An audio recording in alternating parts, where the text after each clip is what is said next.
Hello students, welcome back to Mangla tutorials. मैं महेंद्र मंगला। आज हम डिस्कस करेंगे treatment of investment fluctuation reserve in change in profit sharing ratio, admission, retirement and death. क्योंकि इसका treatment usually students सारे अलग अलग चैप्टर्स में याद करने का कोशिश करते हैं, तो उन लोगों के लिए थोड़ा मुश्किल रहता है। तो मैं सारे केसेस कवर करने की कोशिश करूंगा और सारे चैप्टर्स में उसका क्या ट्रीटमेंट में मैं आपको बताऊंगा, आप लोगों के एग्जाम में हेल्प करेगा। तो चलिए स्टार्ट करते हैं। सबसे पहले हम बात करते हैं, मान लीजिए बैलेंस शीट दे रखी है, देखिए जरा बैलेंस शीट दे रखी है और इस बैलेंस शीट में इन्वेस्टमेंट दे रखी है, ध्यान से देखिएगा। इन्वेस्टमेंट दे रखी है, इन्वेस्टमेंट कितनी दे रखी है, मान लीजिए 5 लाख। ध्यान से देखिएगा, इन्वेस्टमेंट आपको कितनी दे रखी है, 5 लाख। और यहां पे इन्वेस्टमेंट लायबिलिटी साइड में इन्वेस्टमेंट फ्लक्चुएशन फंड दे रखा है 50,000। ये कितना है, 5 लाख। ये कितना है, 50,000। अब क्वेश्चन में कोई इंफॉर्मेशन नहीं है, नो इंफॉर्मेशन। ये फर्स्ट केस मान लेते हैं हम, नो इंफॉर्मेशन। अगर कोई इंफॉर्मेशन नहीं है तो क्या करना चाहिए बताइए आप, व्हाट वी शुड डू। कि मेरे पास इन्वेस्टमेंट 5 लाख है, इन्वेस्टमेंट फ्लक्चुएशन फंड कितना है हमारे पास, 50,000। कोई इंफॉर्मेशन नहीं है तो हमें क्या करना चाहिए, ये पूरा बांट देना चाहिए। तो क्या एंट्री बनेगी बताइए, investment fluctuation fund account debit किसमें बटेगा बताइए, to A capital, to B capital, to C capital. अगर मैं एज्यूम करता हूं 3 पार्टनर्स, डन। पूरा 50,000 बांट दीजिए, किसमें, तीनों पार्टनर्स में। किस रेशो में, इन द ओल्ड रेशो। कोई डाउट है तो बता दीजिए। पहला केस क्लियर है, समझ में आ गया। नेक्स्ट केस, अगला केस हम देखते हैं कि अगर मान लीजिए हम ये कहते हैं कि बैलेंस शीट जो है, उस बैलेंस शीट के अंदर इन्वेस्टमेंट कितनी है बताइए। इन्वेस्टमेंट आपकी 5 लाख की है और इन्वेस्टमेंट फ्लक्चुएशन फंड जो है वो 50,000 ही है। पर जो आपको इंफॉर्मेशन आई वो इंफॉर्मेशन क्या है, इंफॉर्मेशन है कि इन्वेस्टमेंट हैज रिड्यूस्ड बाय ₹10,000। 10,000 से इन्वेस्टमेंट कम हो गई। या तो वो ये बोलेगा कि इन्वेस्टमेंट 10,000 से कम हो गई, या वो बोलेगा कि market value of investment is now 4,90,000। क्या बताया मैंने ये बोला कि या तो वो क्वेश्चन कहेगा कि इन्वेस्टमेंट की वैल्यू 10,000 से कम हो गई है, या वो ये बोलेगा कि इन्वेस्टमेंट की मार्केट वैल्यू अब 4,90,000 है। बात एक ही है, 490 मतलब 10,000 से कम हो गई, या वो बोलेगा 10,000 से कम हो गई, या वो बोलेगा कि उसकी वैल्यू 490। बात एक ही है।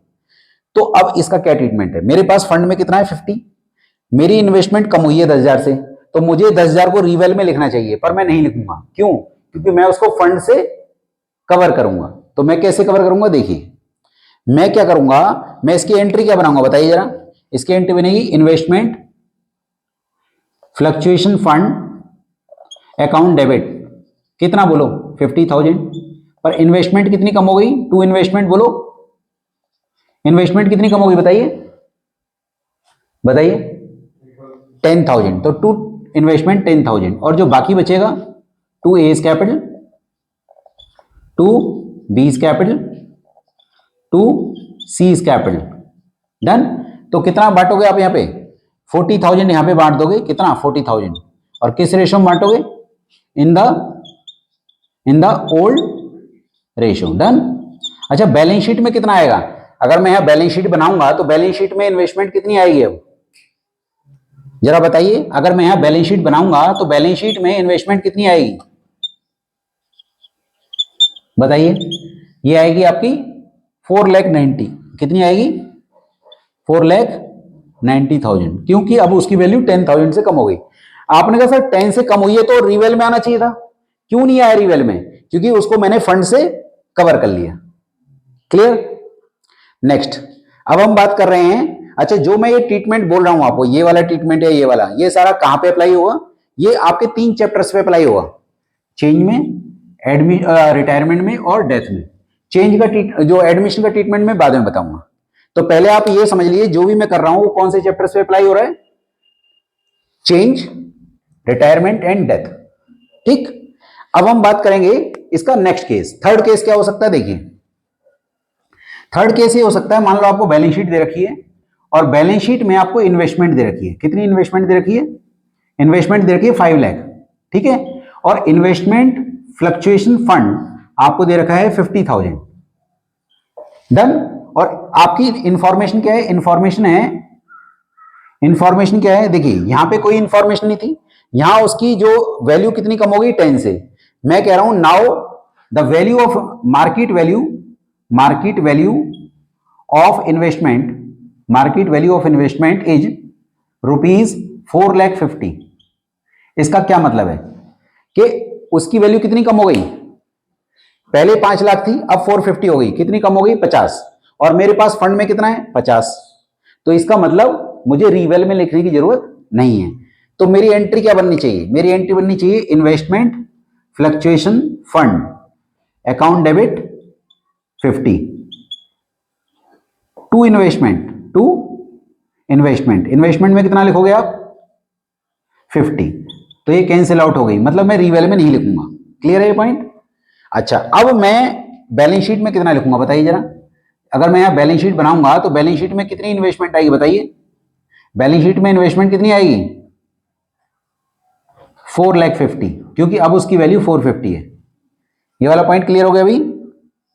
हाँ जी, ये वाला पॉइंट क्लियर हो गया। ये मेरा थर्ड केस हो गया।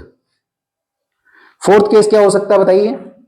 फोर्थ केस ये हो सकता है कि अगर मान लो बैलेंस शीट में आपको इन्वेस्टमेंट भी है और इन्वेस्टमेंट फ्लक्चुएशन फंड भी है और इन्वेस्टमेंट भी है। अगर इंफॉर्मेशन ये हो जाए कि market value of investment is ₹4,40,000। अब बताइए क्या होगा?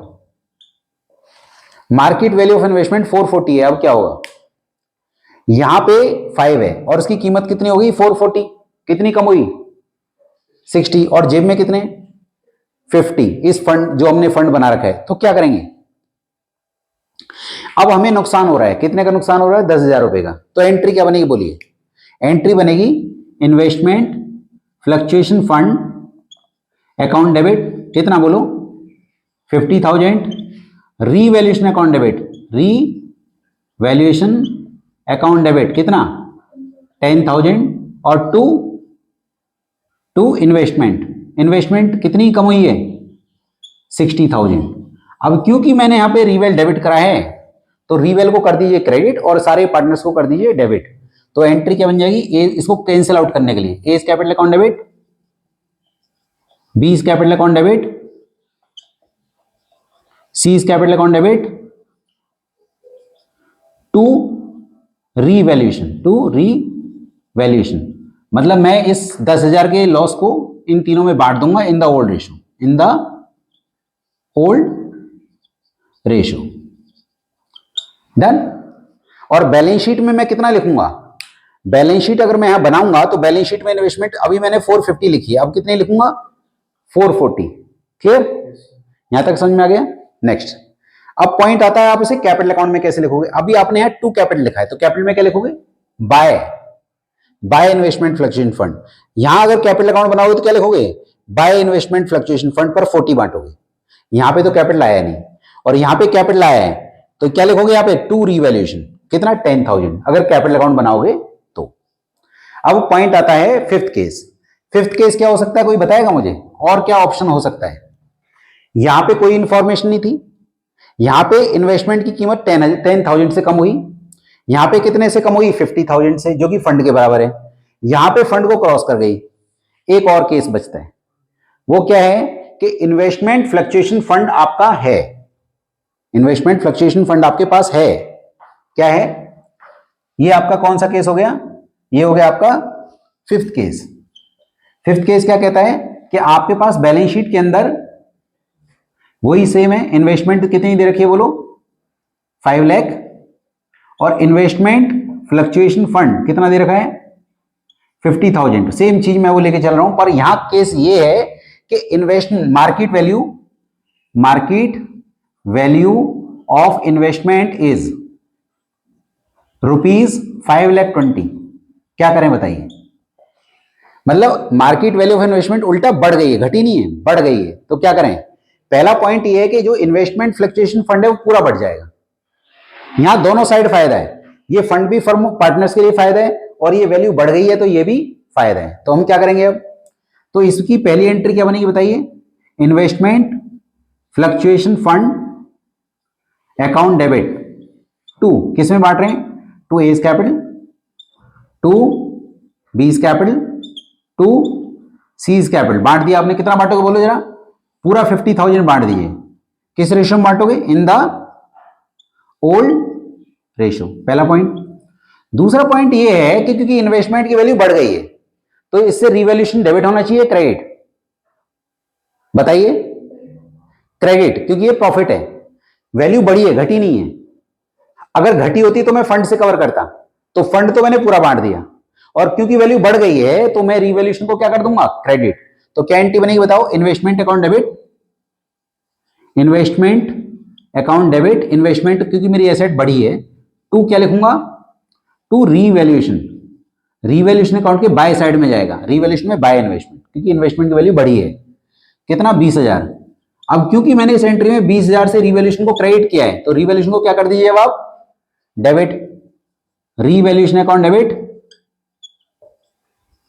To A's capital, to B's capital, to C's capital, कितना 20,000, किस रेशो में बोलो, इन द ओल्ड रेशो। आपने कहा सर अगर मैं कैपिटल अकाउंट बनाऊंगा तो कहां लिखूंगा, अगर मैं यहां पे टू कैपिटल लिख रहा हूं तो क्या लिखूंगा, बाय इन्वेस्टमेंट फ्लक्चुएशन फंड, और यहां पे मैं क्या लिखूंगा, बाय रिवैल्यूएशन। कैपिटल अगर टू है तो बाय रिवैल्यूएशन कैपिटल अकाउंट में। और बैलेंस शीट के अंदर इन्वेस्टमेंट अब कितनी आएगी, बैलेंस शीट में बताइए जरा, अगर मैं यहां बैलेंस शीट बनाऊं तो बैलेंस शीट के अंदर इन्वेस्टमेंट कितनी आएगी बोलिए, इन्वेस्टमेंट कितनी आएगी 520। अगर मैं बैलेंस शीट बनाऊंगा तो 520 लिखूंगा क्योंकि उसकी वैल्यू अब बढ़ गई है, क्लियर। अब मैं बताना चाहूंगा आपको, ये जो मैंने सारा ट्रीटमेंट बताया ये आपके कौन कौन से चैप्टर्स पे अप्लाई हो गए, चेंज पे, रिटायरमेंट पे और डेथ पे। बट अगर एडमिशन होता तो मैं क्या करता, जो मैं ये जो सी है मैं इसको नया पार्टनर मान रहा हूं, अज्यूम करता हूं, अगर मैं कहता हूं चेंज, रिटायरमेंट या डेथ तो इसका मतलब 3 ही पार्टनर थे। बट अगर मैं कहता हूं एडमिशन है तो एडमिशन में 2 पार्टनर थे और सी नया है, तो हम सी को नहीं लिखेंगे, केवल ए और बी को लिखेंगे। जैसे यहां ए बी लिखा है तो केवल ए बी आएगा, सी नहीं आएगा, यहां पे ए बी आएगा, सी नहीं आएगा। अगर मैं मानता हूं कि एडमिशन में 2 पार्टनर ओल्ड हैं और सी नया है तो उस केस में हम किसको लिखेंगे, केवल ए बी को, यहां पे केवल ए बी को, यहां पे तो जरूरत ही नहीं है, यहां पे हम किसको लिखेंगे, केवल ए बी को, यहां पे किसको लिखेंगे, केवल ए बी को, यहां पे केवल लिखेंगे ए बी को। कॉन्सेप्ट सिंपल है कि एडमिशन में हम नए पार्टनर को कुछ भी प्रॉफिट या लॉस नहीं देंगे, किसको, नए पार्टनर को। बाकी सारे केसेस में चाहे चेंज हो, चाहे रिटायरमेंट हो, चाहे डेथ हो, उसमें सारे पार्टनर ही ओल्ड हैं। तो कुल मिला के मैंने आपको सारे केसेस कवर किए। मैं हट जाता हूं, एक बार अगर आप स्क्रीनशॉट लेना चाहें तो ले सकते हैं, सारे केसेस मैंने लिखे हैं, ठीक है। तो मैंने सारे केसेस कवर किए हैं, आप लोगों के एग्जाम में काफी हेल्प करेगा। इनमें से कोई भी एक क्वेश्चन आपका एग्जाम में आ भी सकता है। तो अगर आप मेरे इस चैनल पे फर्स्ट टाइम आए हैं तो प्लीज इसको सब्सक्राइब कीजिए, लाइक और शेयर कीजिए, ये मुझे मोटिवेट करेगा और वीडियोस बनाने के लिए। Thank you so much for watching my video.